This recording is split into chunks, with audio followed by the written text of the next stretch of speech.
If you like to talk about combat sports and you want to join the discussion, click the subscribe button below and the bell notification icon next to it and join Knucklehead Nation. Ladies and gentlemen of Knucklehead Nation, we're here with a man that needs very little introduction. One of the best boxing trainers in the world, Coach Manny Robles. Thank you so much for your time, Coach Manny. Thank you for having me. Thank you. So the last time we were with you, it was just after Andy, did the unthinkable, beat Anthony Joshua in Madison Square Garden, won 3 out of the 4, I guess, major titles. And we were in the process of talking about the rematch, where that was going to happen. Obviously, that just went down. And we've got a ton of questions for you, of course. So, first off, what were your thoughts on the rematch? On the fight itself? Yeah. Looking at the fight, Joshua did a great job. He did what he had to do. He came in with a good game plan. Obviously, we thought at one point or another during the fight, we thought that he was going to stand there to fight, but that wasn't what he trained for. What he trained for was to stick and move and box Andy, and I can respect that. I believe we would have had a better chance if he would have stood in the ring and fight Andy, and he proved that whenever he did. Andy proved to be the stronger fighter and had the better chin of the two, and just thought it was smart for Anthony Joshua to do what he did, and we commend him for it. I mean, he did a great job, and congratulations to him in his victory. Yeah. So, I mean, I'm sure it's been quite a roller coaster ride these past 5 months, getting to the summit with Andy, who was basically abandoned almost, according to what you told me, and was even thinking about quitting the sport. And then he wins these titles, A question that I had was, so it looked like he was losing weight, a lot of weight, and some people were actually concerned he was losing too much weight. And then he shows up to the weigh-in like 15 pounds over what he was last time. That's kind of confusing, obviously, from the outside looking in. Is there anything you can kind of tell us about that? Absolutely. Disappointed. I mean, he said it himself after the fight during the press conference, how he didn't prepare properly, how he wasn't in the gym the way he should have been in the gym. And there's only so much I can do as a coach. I'm in the gym every day, as you can see. But if a fighter doesn't show up, well, what can I do? All I can do is just talk to him and try to get him to come into the gym and be responsible and be disciplined. But at the end of the day, he's his own man. He's a man. He's not a kid. So he's got to know right from wrong. It's disappointing. It's disappointing when he could have done a better job in the gym. Plus, we had to deal with a couple of injuries during training. He had twisted his ankle. We had to take care of that, obviously, and he had a gout on his foot. We had to take care of that. He had an injured rib that we had to deal with during camp. We had to take care of that. But despite the injuries, we continue to move forward as best as I continue to move forward as best as I could and try to take care of that at the same time. And then, obviously everybody knows the story of how he got involved with. I shouldn't say he got involved, but a lot of invitations. He got a lot of invites to. Visit a lot of different people, and that distracted him from possibly being at the gym as much as he should have. Yeah. But to me, there's a time and a place for everything. You got 24 hours in a day. I'm sure you can go visit whoever you have to go visit, and see whoever you have to go see, and then make time for training. Unfortunately, that wasn't the case. Yeah. So I wanted to also ask about the weight loss. At the beginning, it looked like he was losing weight at the beginning of the camp. Some people are saying maybe it was just like the camera angles or something. I mean, was he losing weight and doing well? I mean, what happened there? Look, he took a 3-month break, a layoff after the Joshua fight, right? Yeah. Obviously, a lot of people, think or say that he was out, partying and doing his thing. I'm not responsible for him. I'm responsible for me, and I'm responsible for him when he steps into the gym. Right. When he's not, nothing I can do. Right. As far as the weight is concerned, when I did have him in the gym, we would train extremely hard. We trained hard. He was dropping weight. I got him down to like, probably, I got him to lose about 20 pounds within the first month. Wow. Within the first month. Wow. So things were going along pretty well. And then, you know, he's just not showing up, calling in and say, I'm not coming in today, I'll be there tomorrow. And, you know, so when he was in the gym, obviously I tried to take advantage of that and try to work him as hard as I could and do the best I possibly could to try to get him in the best shape I could. Yeah. And, you know, obviously it wasn't enough.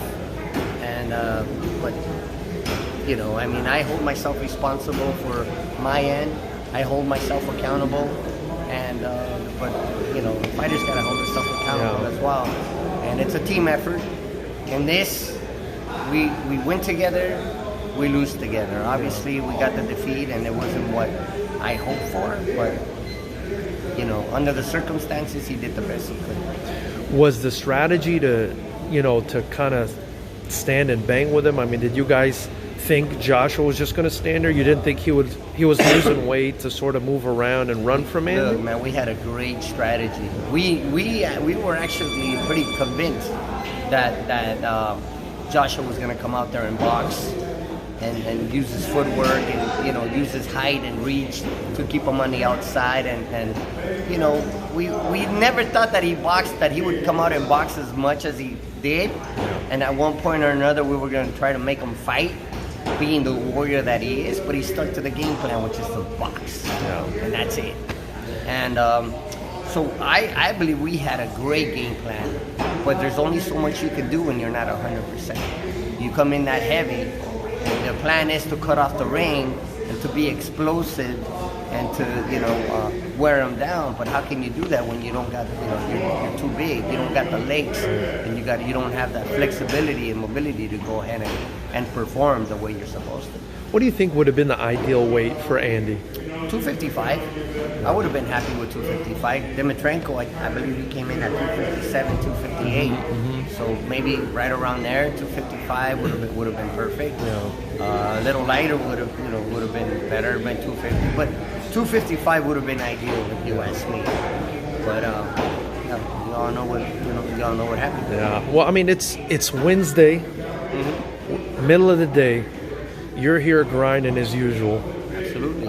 Every time I see you, you know, I got to commend you, Coach Manny.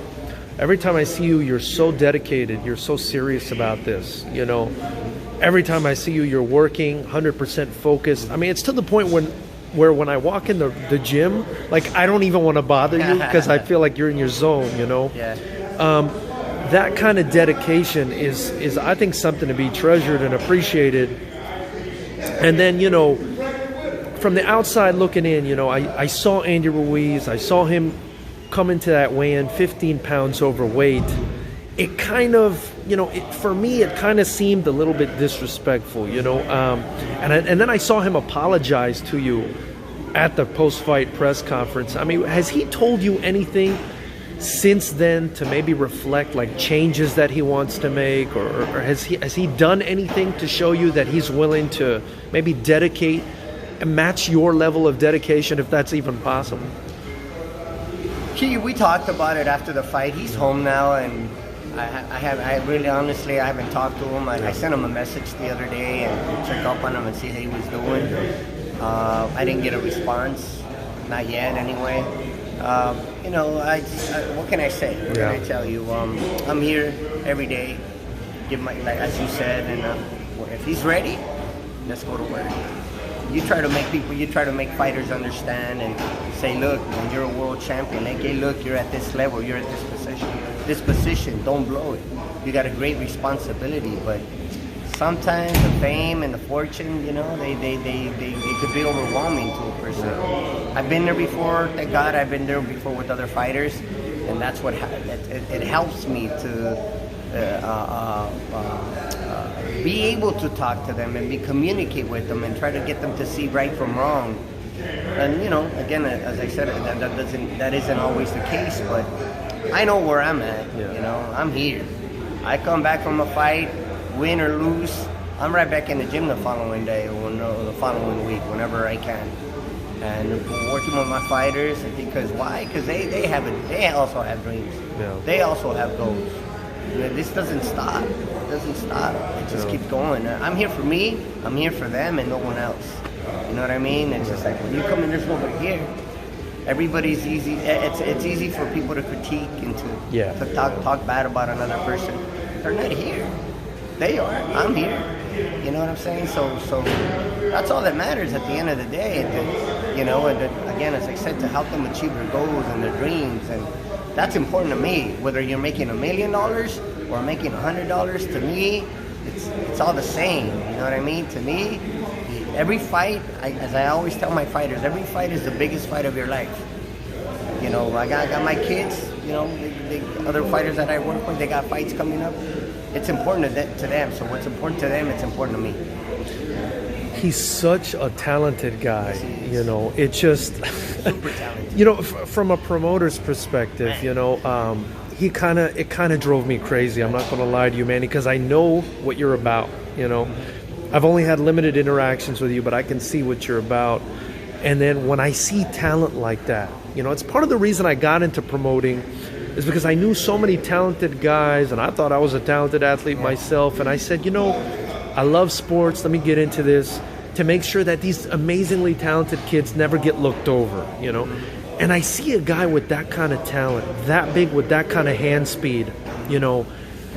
Do you think if he just buckles down that he can get right back up to the summit? Because I think he can, but, you know, obviously you know him better than I do. How do you feel about his ability to maybe regain what he lost a couple weeks ago? Like, as you said, he's a very talented fighter. And I knew that coming into the first Joshua fight. Most people didn't know who he was, but you see him in the gym, if you see what he could do to other fighters in sparring and fights, he's very talented. I mean, he's got a God-given talent that, oh man, it's amazing. He's got power, he's got flexibility, he's got great ring generalship, but he's got to want it. Yeah. He's got to want it now, you know? I mean, he's got to go back to do some soul searching. And really, now that he's tasted defeat, he tasted glory, now defeat, and now he's got to sit back and see. Money isn't everything. I say this all the time. Money isn't everything, man. It helps, but it isn't everything. You know, you want to leave a legacy. You want to go out there knowing that you did the best you could, that you gave it 100%. If it works for you, great. If it doesn't, but at least know that you gave it 100. Yeah. At least know that you gave your heart and soul into what you were doing, what you did. Whatever that is. Whatever. I mean, boxing or whatever. And in this case, Andy. It's up to him, really. If he wants it, I'm here. Yeah. Let's go get it. Let's do it again. But he's got to, again, convince himself and really know what he wants. Yeah. It's marvelous as Marvin. What? Marvelous Marvin Hagler. You gotta edit that. As marvelous Marvin Hagler once said, right? It's hard to get up in the morning and go to work when you wake up under silk sheets. It's silk sheets, right. A lot of people have, you know, quoted that in situations like this where, you know, guys kind of lose a little bit of motivation. Anthony Joshua fought a great fight too, and now we've got this Fury and Wilder fight coming up. I mean, how do you think this, you know, this heavyweight division sort of plays out? I believe the heavyweight division is popping right now. Yeah. It's very interesting, and it's great having hopefully the Fury and Deontay Wilder goes through. If that goes through, it'll be a great fight once again. These are two hungry fighters that want the glory, and again, talking about legacies, they want to leave a legacy. Joshua, I commend him for what he did and winning the titles once again and being disciplined and making changes for the better. Look, defeats are sometimes good. You don't want to taste defeat, but sometimes they make you wake up and they make you realize what's important and be hungry and make changes for the better. Yeah. And know that at the end of the day, it's all about you. It's about the people around you, your family, your team. Really, outside of that, you know, I mean, nothing else matters. Yeah. You know? One thing I noticed about the fight, and it looks like Teddy Atlas kind of saw the same thing. I watch his podcast. I enjoy listening to Teddy. It seemed that every time Andy Ruiz got close to Anthony Joshua and they exchanged, it was as if Anthony Joshua was reacting with like a little bit of panic and seemed a little bit fragile on the inside. Do you think that that fight with Andy has sort of changed him forever and maybe made him more vulnerable? Absolutely, I do think so. With all due respect to Joshua, I do think so. He showed that and he displayed that in the fight. I mean, you know, you would have to be pretty naive not to see that. And also, if Andy would have came in 100%, there's no doubt in my mind, he would have a much better performance and a better outcome. Well, you're also working with some other really good fighters. You were today working with Terrell Gachet, who I think is one of the best light middleweights in the world. And you're also working with Prince Charles Martin, a former heavyweight champ in his own right. I guess he had a fight that was just canceled. But, you know, how do you feel about now with the heavyweight division kind of continuing to develop? There's a lot, I mean, especially in the heavyweight division, all it takes is one punch. One punch, heavyweight division, one punch changes everything. It changes the outcome of a fight. So hopefully, we're hopeful that Charles can get a break next year and, you know, possibly get a shot at a title or maybe one of the top contenders. We're looking for the same thing with Terrell Gachet and then some of these other talented fighters that I'm working with, Alex Zavala, which is 4-0, and Chris Zavala, which is 6-0, and among other fighters. So this doesn't stop. Amateurs, we got one of my amateur fighters that just got back from the Olympic trials. He just made the team. Wow, and, congrats. So it doesn't stop, you know. And, amateur fighters winning national tournaments, professional fighters, you know, building their records as pros, established pros. It doesn't stop. It doesn't stop. It never does. And I'm here to just continue doing what I love, despite the criticism. Well, people might say your thing. I love what I do. When you love what you do, you never got to work a day in your life. Well, I mean, I think you're fantastic at what you do. I think you've obviously shown that. Is there anything you want to say before I let you go, Coach Manny? No, just, you know, just not really just for the fans out there, just to continue supporting the sport, continue backing up the sport. I mean, we have a lot of great talent in boxing. Canelo, of course. He's pretty much the face of boxing. And Manny Pacquiao doing incredible things, beating Keith Thurman as old as he is, and going out there and winning the WBA title. It's incredible what he's been able to do. And that's discipline and desire and the hunger and the wanting to be the best and wanting to, you know, leave a legacy. And it's much more than just money, because he could have retired a long time ago, but there's much more to it than that, and that's what you want kids to see. That's what you want your athletes to see. That you go out there trying to be the best you possibly can. Give it 100% at whatever you do. One final thing, Coach Manny, you know, I'm sure there's a lot of high-level fighters that would love to work with you. Is there maybe some way they can reach out to you if they're watching this? Or? Well, they can, you know, call me. They can email me at manual.boxing@yahoo.com, or they can, you know, look search through Instagram, Manual Boxing, and Facebook.